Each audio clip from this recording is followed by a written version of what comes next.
আল্লাহ রাব্বুল আলামিন কোরআনে কারীমে স্পষ্ট করে বলেছেন, আউযু বিল্লাহি মিনাশ শাইতানির রাজিম, বিসমিল্লাহির রহমানির রহিম।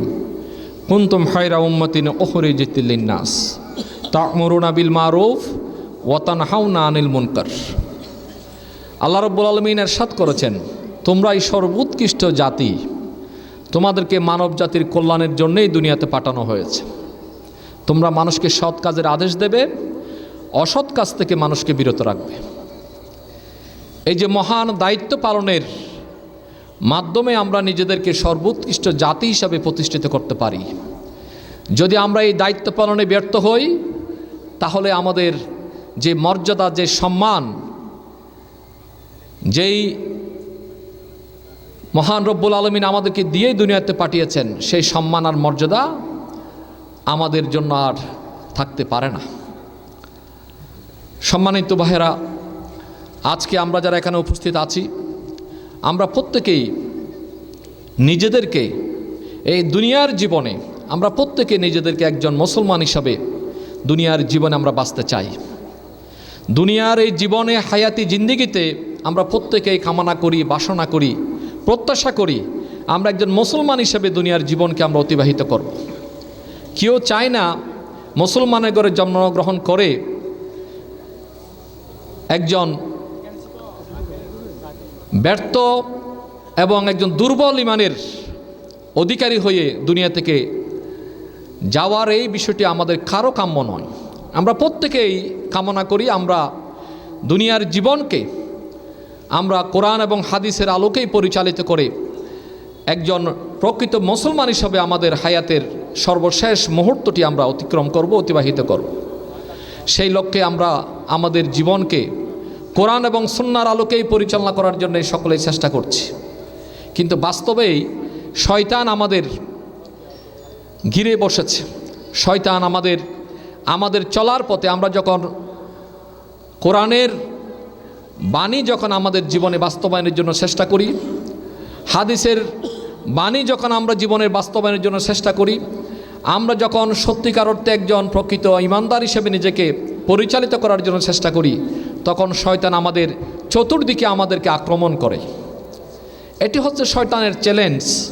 আপনি একজন মুসলমান হিসাবে, একজন ইমানদার হিসাবে যতক্ষণ পর্যন্ত নিজেকে সঠিক পথে পরিচালিত করার চেষ্টা করবেন, ঠিক তখনই শয়তান আপনাকে চারদিকে আপনাকে ঘিরে বসবে।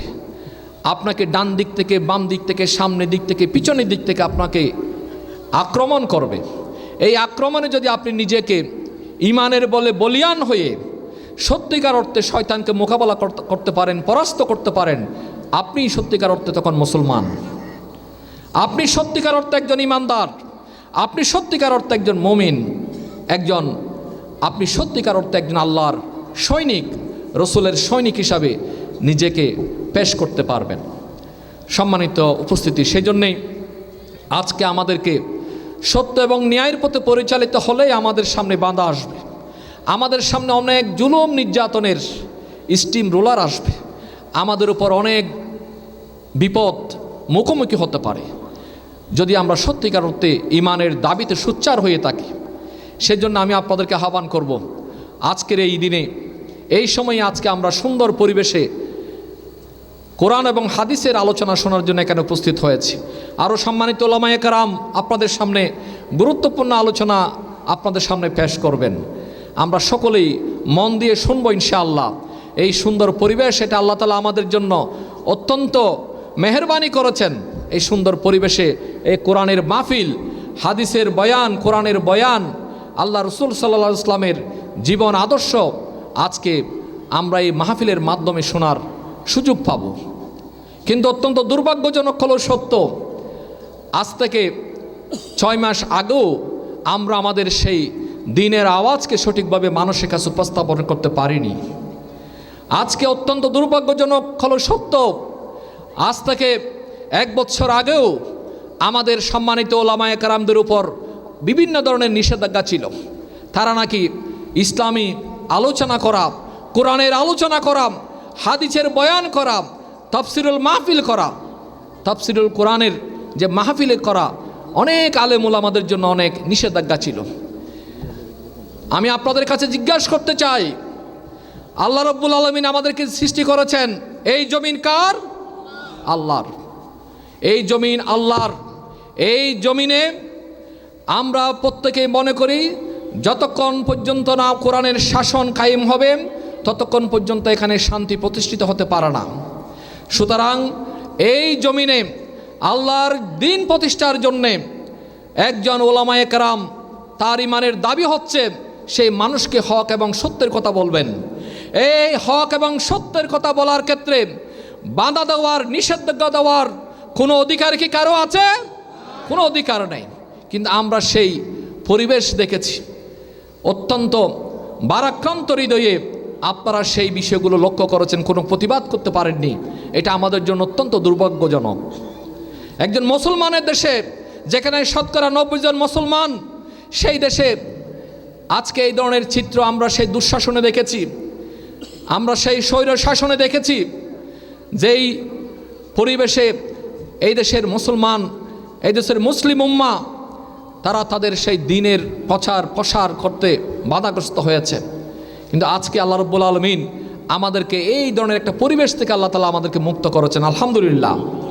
আমরা আপনাদের কাছে আহ্বান করতে চাই, সম্মানিত উপস্থিতি, আজকে এই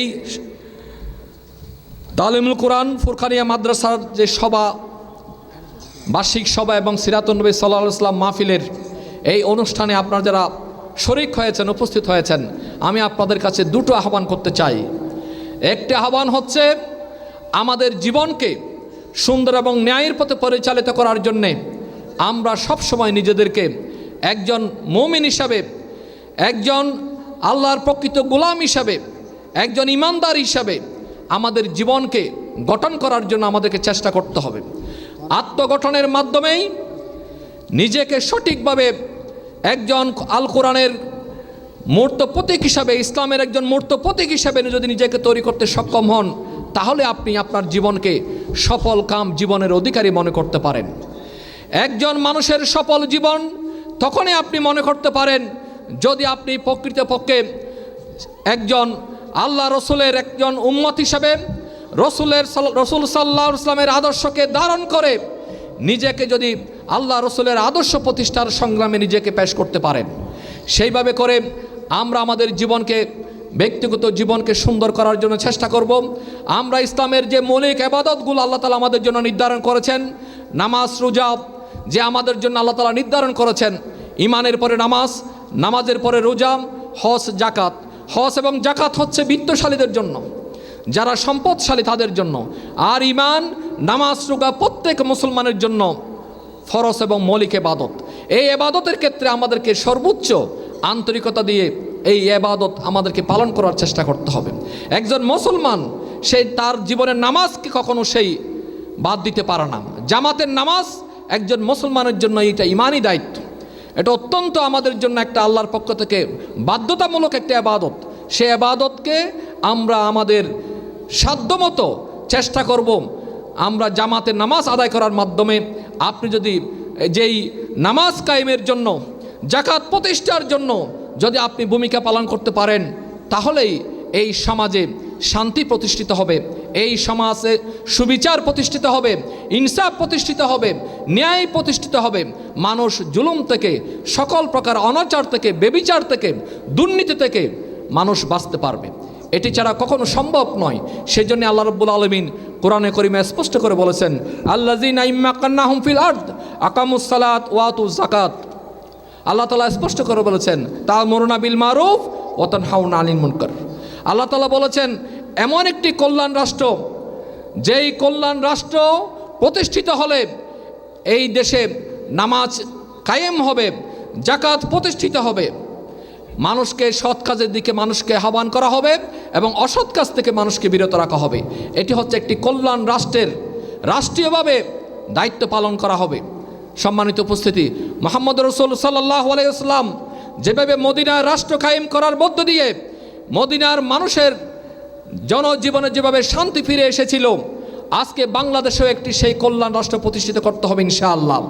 আমরা মনে করছি আজকে বাংলাদেশের এই অশান্তি, এই দুর্নীতি, সন্ত্রাস, অরাজকতা মুক্ত একটি বাংলাদেশ, একটি নতুন বাংলাদেশ যদি প্রতিষ্ঠিত করতে হয়, তাহলে ইসলামী আদর্শ প্রতিষ্ঠার কোনো বিকল্প নেই।